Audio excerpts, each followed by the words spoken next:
Welcome to the Slop Farm. Enjoy the video. In this video, I will explain how to use Moon Knight Marvel. We'll start with his core abilities and how to leverage his unique playstyle.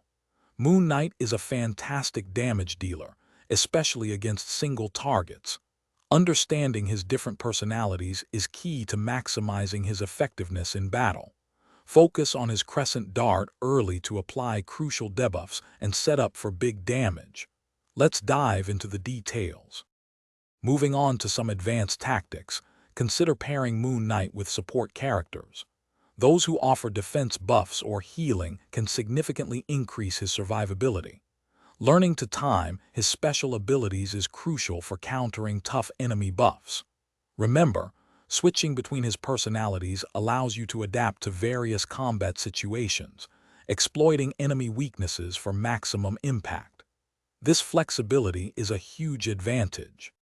Hey everyone, quick break.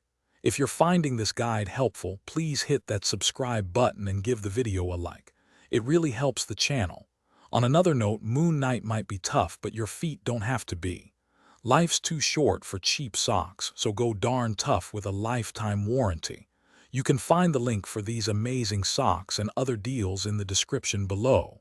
Now, let's get back to the video. To truly optimize Moon Knight, focus on gear that enhances his critical chance and damage output.